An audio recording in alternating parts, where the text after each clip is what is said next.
Hello, friends, and welcome back. I'm excited we made it to episode 3, and I am super pumped and excited to introduce my very first guest. She's not only my coach and my mentor, but I am honored to call her my friend. I'd love to introduce Lola Pickett. Hi! Since 2011, Lola has been guiding healers, coaches, and spiritual entrepreneurs to break through their upper limits and build a burnout-free, stable, and soulful business that they love. Through her courses and coaching programs, she helps her clients rewire their brains, bodies, and behaviors so that they feel safe to succeed and can finally see results from their marketing and sales efforts. When she's not facilitating transformational classes, retreats, or coaching sessions, you'll find her out on adventures or designing her next home renovation with her soulmate husband, her 2 kiddos, and her new little kitty. She resides in the mountains north of San Diego, California. I am honored and excited to introduce you, Lola Pickett. Hi, Lo. Hello. Hi. So good to be here. I'm so excited. Thank you so much for coming on.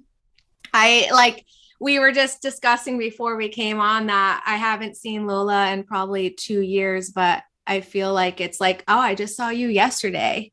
Yeah, So exactly. I mean, it's been a while, and then so much has happened, and so it's like a lifetime, and yet here we are, and it's easy and it's fun. I know. I met Lola about, I think I was actually looking back, I think it was actually 2.5 years ago. That sounds At a right. retreat, I was introduced to Lola and her husband to do some work with them. And I was instantly enamored by Lola and Tigre, but Lola is not only beautiful on the inside and out, but she is fierce at AF. Is that what they say? Fierce as AF and so bold. And I just was like, I want me some of that. Aw, I love And that. and she had a business and kids and a husband, and I just saw you balancing it all so well, and I just wanted more of that, and we started working together, and I took your empathology class, which I loved and was kind of the start for me on a whole new quest of learning myself in such a loving and nurturing way, because I think the personal development work that I had done before was very like traumatic and in my face. Totally. So I would love to talk about that because empathology as a whole is kind of wrapped around being an empath. Yep, it Yeah. sure is. Do Yeah. you do you want to describe or kind of share what like an empath is? Yes, I would love Okay. to. And it's not what you're going to find if you Google it either, because what I have found after working with people for so many years is that there are so many people running around having an empath experience of life, but not realizing that that's what's going on, and that's part of the reason why they might be bumping up against like the same frustrating patterns over and over again, toxic relationships, all kinds of things like that. So, how I define an empath is someone for whom it's easier to connect with other people than it is to connect with themselves. Like that's at its simplest. It's you if you are instantly able to like feel somebody and connect Mm, with them, hear them out, kind of see through the lines, read between what it is that they're saying, and get a sense for someone. But at the same time, you are not so familiar to yourself, and it can feel like you are a bit of a mm. stranger. And a lot of the people who come into my world are like, I feel like I know everyone and nobody knows me. And I ask them, well, how well do you know you? And they're like, well, snap. Yeah, completely. Like that's definitely, I mean, it's been a self-discovery for me along that lines. And it's like I didn't know who I was. But what I love too about empathology was like getting like something that I would be so frustrated about, like these qualities that I had of being like, I can't get this done. I would compare myself to other people of like, I got to do this. And then I couldn't do it. And I would just get so frustrated with myself and that put myself down. But really, this gave me like a container to see that it was a superpower. And I loved Yeah. how you made it like a superpower, right? Because I love that. sometimes you don't really know how to distinguish. Like I found like the boundaries, because that was something, like boundaries is such a triggering word for me. Mm-hmm. You It know, can be. And yeah. it's so mysterious too. It's like, what does that even mean to set boundaries? Does it just mean that you're a hard ass and you say no to everything? Hmm. Or does it mean something else? And to me, boundaries are ultimately about self respect. And again, if you're disconnected from who you are, then what does it mean to be authentic? What does it mean to be in integrity? What does it mean to have self respect? You have to turn back around that attention that's so easy for you to give to everybody else and say, well, like, what do I want? What's important to me? What feels good? And that's confronting too, right? Totally. And especially when you don't know who you are, or Mm-hmm. that it's do you have any like advice to that or anything to add to that? For sure. First of all, it's to have a lot of compassion with yourself. We live in a society that tells you it's selfish to focus on yourself at Mm. the same time as it's like self care Saturday. And so there's all these conflicting messages about how we should be in relationship with ourselves. And the people who I work with, people like you, are very much invested in not being narcissistic, not being egotistical, not being self centered. And so to suggest that, well, where you really need to put your attention is on yourself, most people are like, ugh. I mean, not only do I not know who that is, and that feels impossible and really hard, but isn't that going to make me a jerk? Isn't that going to make me like start to shut off from the world? And that's the last thing that I want to do. Like, doesn't this world need more people to connect with each other? And to that, I would say yes, absolutely. Except that if we're all connecting as empty, dissociated bodies, then there is no real connection happening anyway.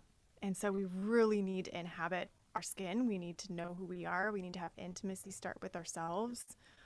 And then we can have all those connections that we want and have them feel really real. But it is confronting, and you do have to be willing to cultivate a little bit of what I call healthy narcissism, which is to say, I matter and I'm important and I have needs too. Yeah. Yeah, that one's it's tough because I like, can you talk about too, so like you talk about like the empath, and these are like personality traits. So then there's Kind like, of, yeah. okay. Well, because there's the empath, and then I always hear the opposite side is the narcissist. And then are there any others in between? Yeah, how I look at it is that there's actually a spectrum. And so if you would imagine like a straight line, and on one end of the line is a full blown narcissist, like Hmm. all the way into the disordered, psychological disorder category. And Hmm. then on the other end of the spectrum, you have the full blown empath who's completely dissociated Hmm. and is disconnected from themselves. And Hmm. both of those uh, extremes are toxic. And Right. so, what we're looking at is not necessarily personalities. And I think that even the term like narcissistic personality disorder, which is what psychiatrists will label that as, it implies that it's a personality choice, whereas really it's a trauma pattern on both ends of the spectrum. Right. So we're not looking at personalities, we're looking at nervous system responses and extreme nervous system responses. And so, what my work endeavors to cultivate, and this is important for every human, whether they feel like they're an empath or not, is to be in that healthy kind of mid range on the spectrum so that you have a healthy level of self interest, self caring, self respect, and also an ability to connect with others in a meaningful way without either one getting in the way of the other. So, what we have to do to create that possibility is to look at the nervous system, not at personality traits, but to look at like what's going on biologically, what's going on physiologically, how is that showing up in behaviors, how is that showing up in thoughts, because once you start to address the state of the nervous system, like all of the thinking patterns start to change, all of the habits start to change. So, like, I'm a big proponent of let's not do habit work, let's not do mindset work. Because if you don't do either of those things without a healthy nervous system, they're not sustainable. And you're just going to feel like I'm broken. I can't do what everybody else is doing, blah, blah, blah.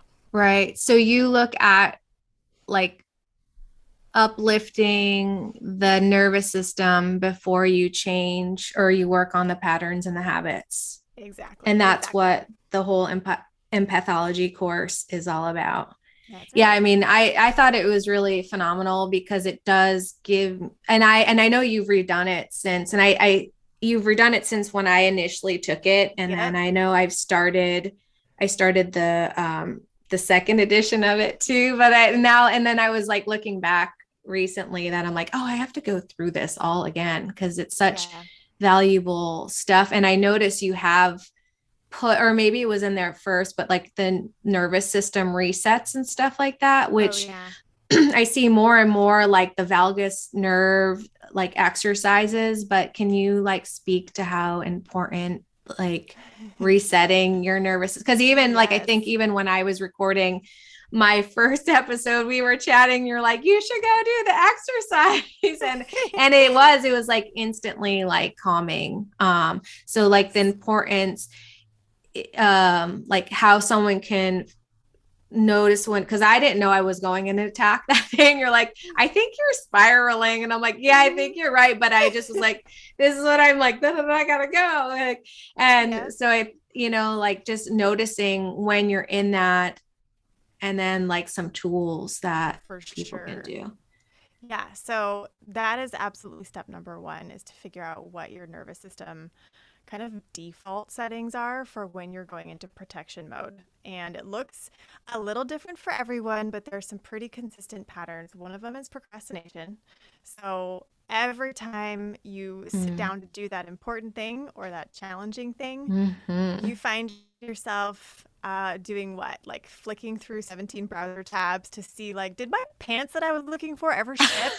Um, like, oh, I think I got a message on Facebook. I should respond to that. Mm-hmm. Like just bopping around all these things that you're making important, but you know that they're not as important as the thing you set out to do. Yes. And that's not a personality flaw.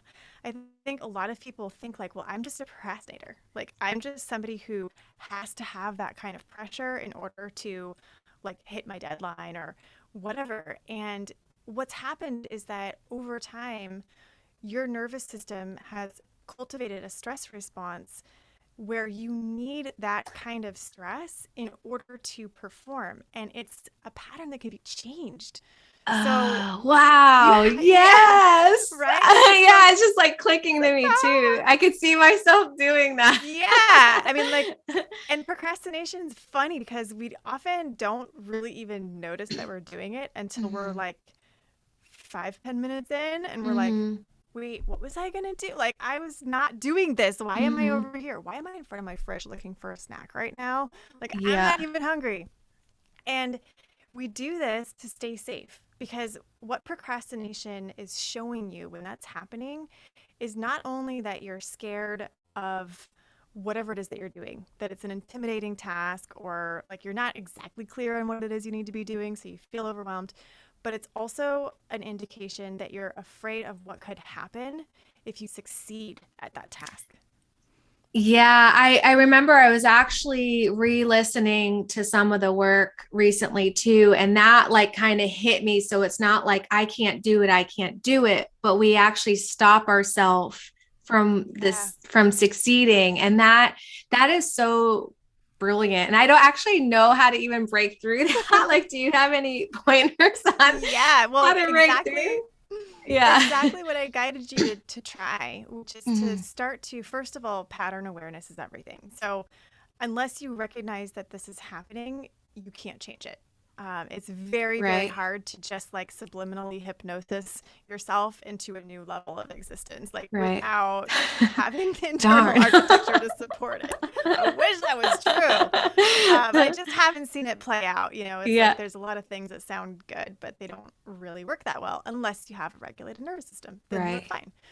And Right. So is so that like kind of a trick too, is to constantly do like these that's exercises or things to keep your nervous system regulated? yeah. I mean, it's not a matter of doing things constantly. It's being able to catch yourself in your tricks Mm-hmm. sooner and sooner, Mm-hmm. and learn, I mean, there's so many different ways you can approach supporting the nervous system. Mm-hmm. Doing the vagus nerve reset, which I taught you Mm-hmm. through empathology, is one of them. And it is really effective. It is really fast. And I can walk people through how to do it because it's super simple and I can just like tell you the steps. Yeah. So if you're listening and you can't see this, that's really easy to follow. And that's one of the things you can do as a pattern interrupt is just to say, oh, I'm procrastinating. And instead of being like, I am such an idiot. Why do I keep doing this? I just can't get it together. And I obviously love like spiral, Yeah. right? Like Yeah. that's not going to get you anywhere good or different. And then you get to like the time where your deadline and you still haven't done it. And it's like, what was I thinking? You know, Like, yeah. And then it's like a and mad then you dash. throw it together Yeah. and then you're not happy with the results or you lose a bunch of sleep and, Mm-hmm. you know, you're happy with it, but at what cost? And, Right. you know, all of those things. And Oh, it's so so funny. interrupting the pattern is so Mm-hmm. important. Catching yourself, being kind to yourself when you catch yourself and being respectful. I mean, that's a huge part of the healing is just not shaming yourself because this is brain wiring. It's not, again, like your fault. Maybe it's your Right. responsibility to change it, but it's not your fault. And then you want to follow through on the interrupt. And one of the ways we can follow through on the interrupt is doing the vagus nerve reset, which I'll walk everybody through in a minute. Okay. Another way is to change the end point of the behavior. So what I mean by that is let's say one of your defaults when you go into protection mode is you start picking at your skin, right? There's Mm-hmm. like names for these things that we do. So you start picking at your skin. So you notice that you're picking at your skin and you're like, I don't want to do this anymore. Okay, stop. And instead of just trying to like cut it off completely, what you do is as you're reaching for your skin, instead of picking at it, you just gently hold it, right? Mm-hmm. Or you touch it softly, or you give yourself a squeeze instead of whatever other behavior you're doing. Right. And so it's at that like the last possible part of the behavior before it becomes problematic versus stopping it altogether. If you go to the fridge to reach for a snack, you go to the fridge, you catch yourself, your hand is in the like snack drawer. Okay, so you're right there.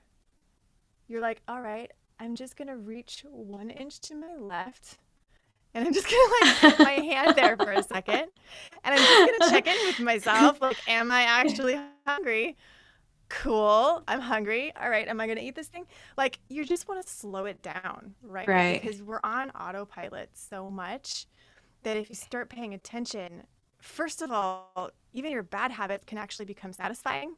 So if you're an ice cream eater, when you're numbing your feelings, Yeah. like bringing presence to that and Yeah. being, this ice cream is delicious. I'm going to have a spoon and I'm going to feel the coldness on my tongue and I'm going to let it like melt in my mouth instead of just like A pint lighter. Right. Like, pint lighter. Like, what did I do? You literally black out because you're in a complete state of freeze. Mm-hmm. So like the more presence you can bring, the more kindness you can bring to that interruption, the better you get at making more empowered decisions versus being on autopilot. Right. Because you're starting to get good at like knowing yourself, right? Yeah. Instead of just being like, whoa, I don't know what's going on. Yeah. Who's in there? Yeah. I even noticed in like doing this podcast, obviously it's new. And I like the first episode took me all day to record. And I'm like, oh, I feel great. I'm going to do it. But it's like, I'm going to do this first. So then, you know, and then I'm going to do this. And then it's like, yeah, everything else feels so important. And then, Yep. then it's like, oh my gosh, I just took the whole day, you know? So Exactly. I definitely see, and I can see myself doing the unimportant things being so enormous. I know another big one, and I know this is switching topics. Oh, I know we were going to do the reset too, but should we maybe do that? Should we do that now or after? Because I wanted to talk about people pleasing too, because I know that's a big one. I know you've talked about that. I know that was kind of, especially like something for me, not knowing myself, because I kind of was like this chameleon of trying to be everything to everyone and not even knowing who myself was. So I don't know, would that be better to go after talking about this, or let's talk about that because it's another nervous system pattern. And again, people look at that and they go, oh, this is my personality, or this is something I inherited, or whatever our stories are about it. But it's a pattern that originates and controlled by the vagus nerve, which is our like social nervous system, and Mm-hmm. it basically dictates how we feel safe in our social relationships. And so when our vagus nerve is dysregulated and we start to feel like a threat to our social safety, one of the ways that we'll protect ourselves is to create these patterns of behavior like people pleasing, placating, fitting in, um, where we start to lose ourselves in the name of creating social harmony. Mm. And we don't really know that we're doing it. I mean, for like many, many decades, most of us are going around just kind of like, oh, I'm just like an easy person to get along with, you know, like I'm chill. I'm that person that like like, just doesn't really matter that much. It's cool. But like, is it? Is it Yeah. really cool? And you might not know the answer to that. I was like that. Yeah. And like my version of people pleasing wasn't saying what I thought people wanted to hear. It was that I wouldn't let myself care and stand up for something if it was against what the crowd was going for. It was like too uncomfortable for me. And I didn't even know that I maybe felt differently from the crowd that I was in. It took a lot of work to get to know myself and to be able to hold that discomfort because let me tell you, as a recovering people pleaser, I don't know that it ever gets comfortable to be Mm-hmm. like, actually, that's not okay with me. You know, like that's still like Actually, no. very confronting, right? It's still very Yeah. confronting for me too. And Yeah. I'm like doing this work all the time. Yeah. Um, I think just but even saying no is hard, right? it Just in is. general. Yeah. It's really hard. It's really uncomfortable. And you're immediately like thinking about, well, what are they going to think? And oh my gosh, but like, is that, I don't know. We just, again, we spiral Yep. and we forget that you're a somebody too. And Yeah. this is a lesson that I learned really loudly when my daughter was born because she was a co-sleeper like nobody's business. And I was like, when are you going to get in your own bed? Like, I'm ready for my own space. And Mama needs she sleep. wouldn't. Yeah, Uh-huh. and she wouldn't sleep anywhere else. And I was exhausted because Mhm. she was constantly like night feeding and crawling all over the place. And it was just like a mess. She was thrilled. I was like, I am dying. Right. And it was starting to get to be like detrimental because I just wasn't getting enough sleep. And my husband and I talked about how do we like start to, get her into her own space and help her feel empowered to sleep on her own and all the things. And there's so many like opinions about this stuff, Yeah. but we ultimately just had to figure out what was best for our family. And so we moved when she was about 10 months old. And we were like, this is a good time because it's like a brand new environment, new Mhm. patterns everywhere. Let's just like hit it while it's good, right? Mhm. So we were like, you're gonna sleep in your own room. Like you're gonna start sleeping in your own room the first night we move into this house. And so she's like not having it, super upset, crying, crying, crying, and we're going in like soothing her and then walking away and like all the things. And um my husband, I remembered because I'm like distraught. I hated this process so much. And yet I hated how depleted I was too. And Yeah. so I remember my husband looking at me and he was like, she's crying out loud, but you are crying too. It's just that nobody Right. can hear it. Oh, yeah. And I was Yeah. like, oh my gosh, that's so true. And he Yeah. said, you have to remember that your needs matter too. Oh. And that was a real turning point. Yeah. Yeah, that would like hit, yeah. Because it's all, Yeah. yeah, it's like, wow. It got me. And it's like, even if this child is only 10 months old, like we're always sending messages. Mm-hmm. And I want the message to be that her needs matter as an individual, and also so do the people she loved, right? Mm-hmm. And so it was a really powerful experience. And of course, like she got through it. The next night, she cried for like 10 minutes and then went to sleep. And the night after that, she was like, peace out, mom, I'm good. Yeah. So I was like, oh my Independent gosh. woman. Right? I've been avoiding this for how Right. long? And it was like, literally rip the band-aid off experience. Right. Well, that's awesome. Yeah. And maybe the change, like you say, like new patterns. I mean, not everyone's probably going to get up and move houses, but, maybe trying to find some other way to just change the habit, right? And because I Yeah, know too, like exactly. if we're talking about nervous systems, like maybe her little nervous system too was, like Oh on yeah, extreme there completely. too. So so Completely. interesting. Yeah, I know people pleasing has been a journey for myself as well. And because I think for me, I had people always telling me how I feel. And I feel this. No, you don't. I'm like, I feel this way. And I'm a very feeling type person. And they're like, you don't feel that way. And I'm like, I don't, and then you start believing that I Okay. don't, you start questioning it. So then I just really did not know how to be myself. And it's been really interesting in discovering what I need and who I am. Yeah. Um, I think a lot of times too, I'm always like searching for validate validity. I was Validation. Yeah, it's validation. like, Thank you. yeah, it's Outside like, myself. let me just check in with you to see how I am. Mm-hmm. And that's a really important one to begin Mm-hmm. rewiring. It's hard to do that because Yeah. there is a truth that we are also like mirrors for each other. Literally, we have mirror neurons that are developed so that we can like relate to other humans. So there's like a fine line of how do I relate to you, kind of like look to you, read your energy, like bounce off of it, without like internalizing it as my identity. It is, yeah, totally. And especially being as an empath, we're Yeah, taking in all that stimulus and how do you process that? that's right. So, and that's what your work is really all about. And I know you've actually rebranded.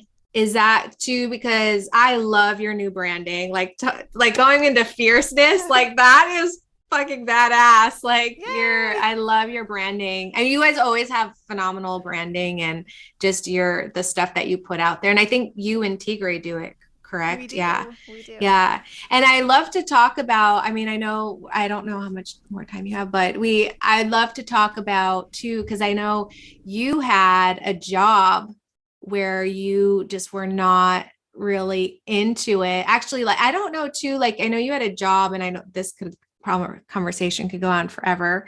Um, but I know you had like a job in a marriage, and then you left your job and your marriage, but was that all at the same time, or was it like, It was a sequential set of events. So, okay, yeah, what happened, and I think what happens for so many people is like this domino effect where you start to change one area of your life and you start to see, like, oh, I have power. I have ability. I can like trust myself. Oh crap. Now I can't right, unknow that.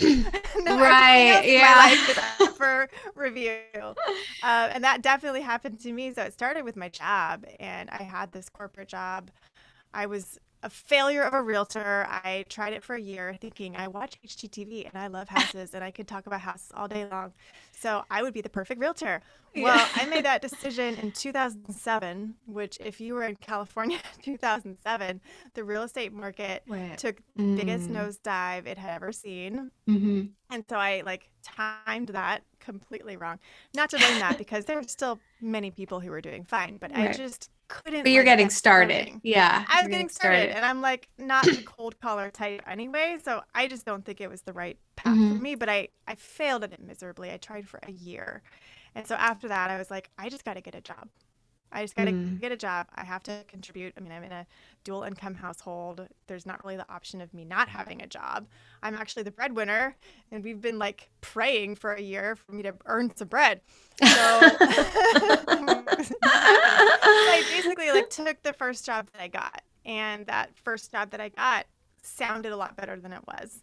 And what it ended up being was this company in the beauty industry that had a different set of values completely from my values. And so Mm-hmm. I really had to, every day I went to work, kind of like put on a persona, pretend that this stuff mattered to me. And I was in their marketing department. So not only was I having to do that to just walk in the door, but I was having to like sell the product and come Mm. up with messaging about the product. And it was like all based on inadequacy. And I'm like, this isn't It's who I not am. me. Yeah. And there's only so long you can do that before it starts to literally eat away at your body and cause depression. And there were all kinds of indicators that things were really off in my life at that point. Mm-hmm.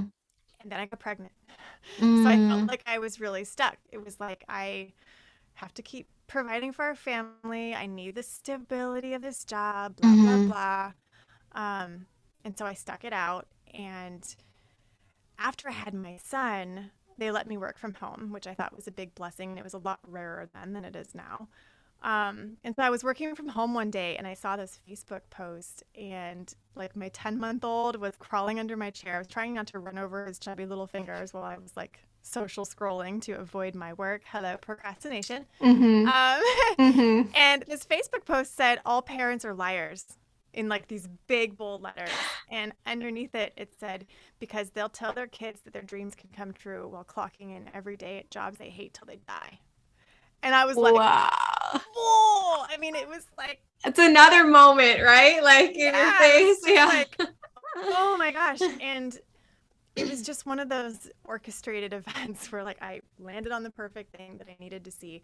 And I remember looking down at my child and thinking, I can't do that to him. Mm-hmm. Like, I cannot do that to him. And I don't know what that means, but I got to figure this out. Mm-hmm. So, like, that day I started a blog. And I started a blog about what it means to be happy. Like, is it even possible? Is it even the right target? Is it something that we're sold and then, like, bait and switched? Or is it something that we really can, like, create for ourselves? And if we can, then how is it possible? Because I have every single box checked in my life and I'm miserable. Right. And Yeah. so I started blogging about this, and I started to get a following just because I was writing, I guess, in an interesting way, and there weren't 50 million blogs out like there are Mm-hmm. now. Mm-hmm. There's a helicopter going over my house Oh right yeah. now, so Uh-huh. it's loud. And so people were like, yeah, what is, like, how do we get happy, and what kinds of questions do we want to ask? And then I signed up for a program to see if I could turn my blog into a business because I had no idea what I was doing. Oh, Wait cool. for a second. Yeah. I'm like, la la la. You're over a flight path, right? Yeah. And the flight path goes right over my house, which is like, That's thanks, fun. thanks everyone. Yes, and so I started this blog, learned how to turn it into some sort of a business, Mm-hmm. which isn't actually what happened. What happened was that my graphic design skills got noticed, and so I started Mm-hmm. getting hired as a freelance graphic designer. Mm-hmm. And word got out with my community that I had developed. And so it was like instant success. I mean, it was crazy.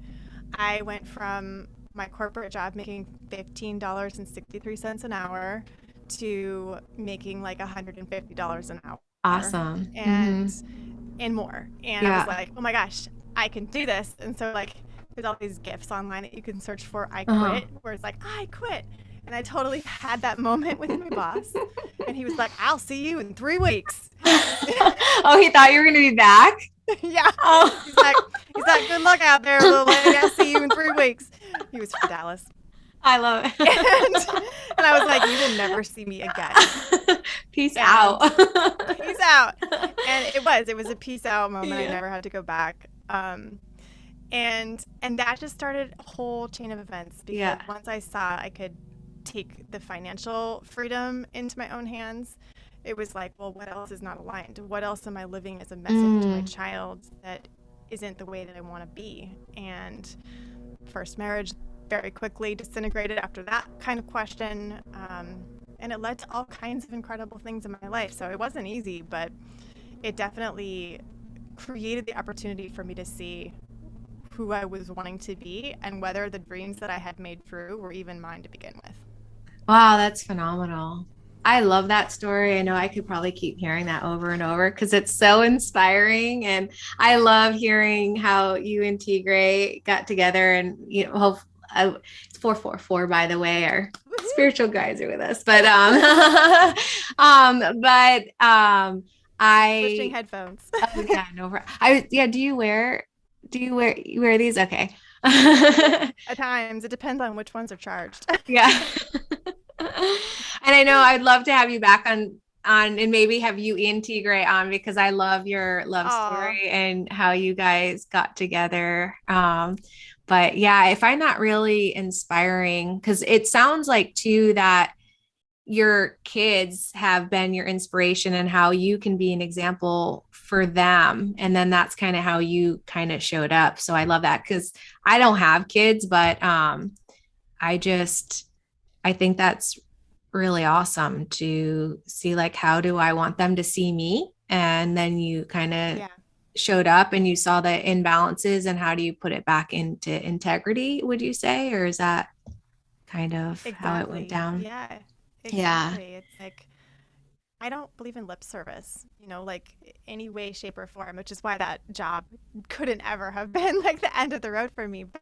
And my first marriage either, really. It was all what was expected and what made sense according to how things are supposed to go. Like you're Yeah. supposed to, get a job in marketing if you're a graphic Yeah. designer, and you're supposed to marry your college sweetheart. You're supposed to get a house by the beach with a white picket fence and a golden retriever. And Yeah. I had all those things, Yeah. and it didn't And add up.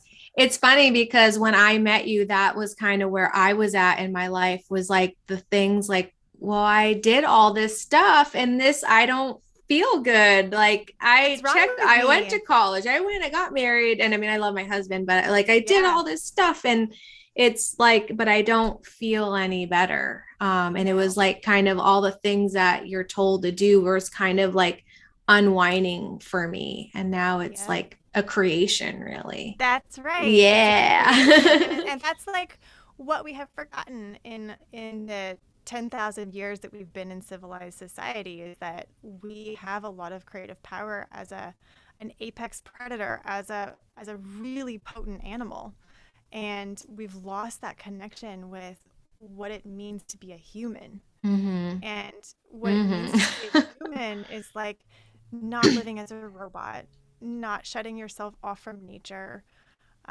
which doesn't mean like we all have to go live in a hut in the woods. That's not really, I think, the opportunity or even possible. But like, there's nature everywhere. I mean, I have LED lights in front of me. I have this amazing microphone, these headphones, my iPhone, my computer. There's nature in those things. And like, we forget that we are only as disconnected as we're disconnected from our own humanity. And that's why this work matters to me so much, Right. because here we are all operating as these like empty shells in our Teslas and whatever. And where we really could be is like animals learning how to create a different way of living together and Right. getting along and supporting each other. And I love that because I really get that from you. And when I like in the beginning, I said you're bold and like fierce, and that's like it's like another thing is like you're so unapologetic in that, and not in a bad, like in such a loving and nurturing way because you just are such have a stand for people and just are so committed to people to kind of like break through. And I love you to Mm, death. Like, I thank love you so you. much. This was awesome. I know too, we talked about the nervous system exercise. Yeah, So let's should do we that. like end on that? Yeah, that Awesome. sounds Okay, really good. That sounds really perfect. good. So, for wherever you are when you're listening to this, if you're driving a car, like bookmark this part of the episode and come back when you can not be driving a car. Um, but you can be seated or standing. And so I invite you, if you're seated, to gently clasp your hands together in front of you, almost like you're stretching and like going to crack your knuckles, right? Like do that. And then just put your hands behind your head and cradle your head right at the occipital lobe, right where your like the base of your head kind of pops off of your neck. And just cradle it there gently. And you do this so that you open the heart center and so that you create a solid channel of movement in your spinal fluid. So that's why that's important. And it mimics what you would get if you were laying down. So if you're laying down and doing this, you will do the same thing. You'll put your hands behind your occipital lobe of your head, laying flat on the ground with your elbows as wide as you can, comfortably keep them. And from here, you're going to just move your eyeballs, like the pupils in your eyes, and you're going to shift your gaze all the way to the left as far as you can comfortably. And you don't have to like strain or try hard at this. Don't be an overachiever. Just look over to the left and hold that gaze until you notice that your system starts to down regulate. And what that looks like is a little shudder or a sigh or an exhale or like a drop in your shoulders. just kind of like a little sense of like letting down. And it could take a little while. It can take some practice because you're like, wait, what am I looking for? Am I doing this right? So you just do that, and it can take like 10 seconds, 30 seconds, however long is right. And then once you have that happen, it can be very subtle. You're just going to shift your gaze all the way to the opposite side, to the right in this case, and hold that until you notice the same thing happen where tension releases, you exhale, you sigh. And then when you're done, you can let go, shake it out a little bit, and you'll notice like you might feel a little bit woozy for a second, but then you'll feel present and you'll feel calm. And for a lot of folks, their heart rate drops a little bit. And what this is doing is it's using the ocular nerves in your eyes, which are connected into the vagus nerve, to reset and rebalance the vagus nerve so that it's not in too much in the ventral vagal, which is the front side of the vagal nerve, and too much in the dorsal vagal. And those both create protective states. And so this takes you out of your protective state. And if for you that looks like procrastination, if you notice you're procrastinating, you can just stop, drop, and do this. And you'll notice like, oh, well, now it doesn't feel so impossible to make this darn podcast. And I do it too, you know, like I still will do this. And I sometimes even forget that this is accessible to me, like even as a teacher of this. So it's like really powerful to remember, oh yeah, I have the power to basically put myself in a state of social safety. And when we're in a state of social safety, we have more confidence. We also have more motivation. So it gets you into that place without having to like go get some coffee or take a snooze or some of the other things that we do to try to like muscle through. This isn't about muscling through. It's just about learning how to show up for yourself.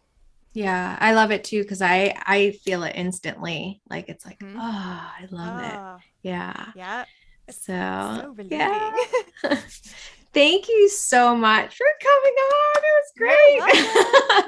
And how it was. And how can people find you in your work and your message? I know I'll have it in the show notes as well. But where can people find you and learn more about you and take your classes? Because I think we just talked about empathology, but you also have other courses too. We have all kinds of things going on. Empathology is definitely like the foundational set of tools that our clients need to succeed, and then we kind of go from there. So it's a great baseline.